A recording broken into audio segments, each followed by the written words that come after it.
নমস্কার, আমি পাপিয়া। তোমরা দেখছো পাপিয়ার গল্প কথা। প্রতিদিনের জীবনের খুঁটিনাটি গল্প, হাসি, আনন্দ আর একটু ভালো লাগা নিয়ে চলো আজকের গল্পটা শুরু করা যাক। এখন বাজে সকাল 10টা। এখন যাচ্ছি মেয়েকে স্কুলে পৌঁছে দিতে। মেয়েকে স্কুলে পৌঁছে দিয়ে যাব একবার সার্ভিস সেন্টারে। তোমার দাদার হাতের রিংটা একটু প্রবলেম হয়েছে, সেটাই দেখাতে যাব সার্ভিস সেন্টারে। এই যে মেয়ের স্কুলের কাছেই চলে এসেছি। ভেতরে গিয়ে মেয়েকে স্কুলে পৌঁছে দেবো আর তারপরেই যাব আমরা সার্ভিস সেন্টারে।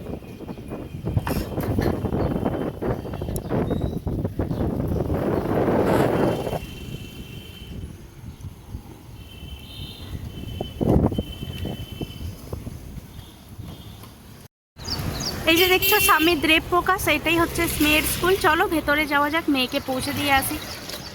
মেয়েকে স্কুলে পৌঁছে দিয়ে এই যে চলে এসেছি সার্ভিস সেন্টারের কাছাকাছি। গাড়িটা পার্ক করেই চলে যাব ভেতরে। এই যে দেখো স্যামসাংয়ের সার্ভিস সেন্টারটা, চলো ভেতরে যাওয়া যাক। সার্ভিস সেন্টার থেকে কাজ মিটিয়ে এখন যাচ্ছি বাড়ির পথে। আর বাড়ি যাওয়ার পথে এই রাস্তাটা পড়ে কিন্তু আমাদের। আর এই রাস্তাটায় সকাল হোক বা সন্ধ্যা ঘুরতে কিন্তু বেশ ভালোই লাগে। তাই ভাবলাম এই সামনের রাস্তায় এসেছেই যখন, এই রাস্তাটাও একটু রাউন্ড মেরে যায়।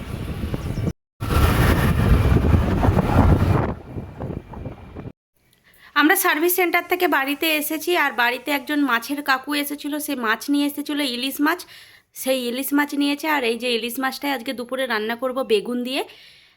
বর্ষায় কিন্তু ইলিশ মাছ অনেক ভালো লাগে, আর ইলিশ হচ্ছে আমার মাছের মধ্যে সব থেকে প্রিয় মাছ।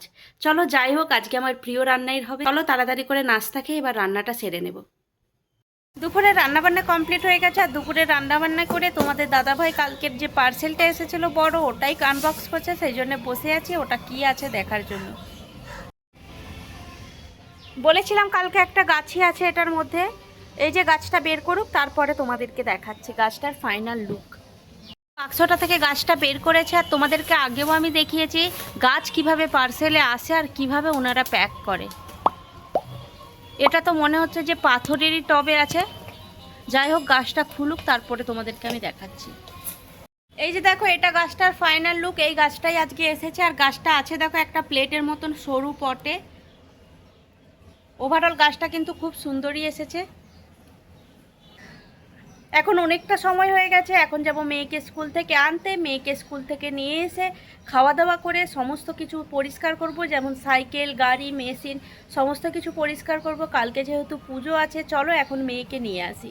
মেয়েকে স্কুল থেকে বাড়িতে নিয়ে চলে এসেছি। আর পুজোর জন্য গাড়িগুলো ভালো করে পরিষ্কার করে নেব। মেশিন টেশিনগুলো তো আগে থেকেই করে রেখেছিলাম। এই যে এখানে আছে মেয়ের সাইকেল, মেয়ের বাবার সাইকেল, সমস্ত কিছু ভালো করে পরিষ্কার করে নিই। প্রথমে বুলেটটা থেকেই শুরু করলাম। এটা করি, তারপরে ওইটা করব। আর একদিনে পুরোপুরি করা সম্ভব নয়, যতটা পারবো অতটাই আর কি। এই যে আমার গাড়ি, সাইকেল সমস্ত কিছুই পরিষ্কার হয়ে গেছে। আর আমার নিজের হাল দেখো। এবার আমি যাব ভালো করে ফ্রেশ হয়ে নেব। গাড়িগুলো পরিষ্কার করে নিজেও ফ্রেশ হয়ে নিয়েছি। আর ফ্রেশ হতে হতেই দেখলাম সন্ধ্যা হয়ে গেছে, তাই সন্ধ্যাটাও দিয়ে দিয়েছি। এখন একবার বাইরে যাব। কালকে পুজোর জন্য ঠাকুরের একটু মিষ্টি নেব আর সুতো নেব মালা গাঁথার জন্য। চলো এগুলো নিয়ে চলে। পুজোর সমস্ত বাজার করে নিয়ে চলে এসেছি। আর পুজোর বাজার করতে গিয়ে টুকটাক অনেক কিছু কেনারও ছিল, আর অনেকটা সময়ও হয়ে গেছে। রাতে এসে তাড়াতাড়ি করে রাতের খাওয়া দাওয়াটা সেরে নিয়েছি। আজকের গল্পটা এখানেই শেষ করছি। আজকের গল্পটা তোমাদের কেমন লাগলো অবশ্যই কমেন্ট করে জানিও। ভিডিওটা ভালো লাগলে লাইক করো, সাবস্ক্রাইব করো। দেখা হবে নতুন আরও একটি গল্প নিয়ে। সবাই ভালো থাকবেন, সুস্থ থাকবেন। ধন্যবাদ।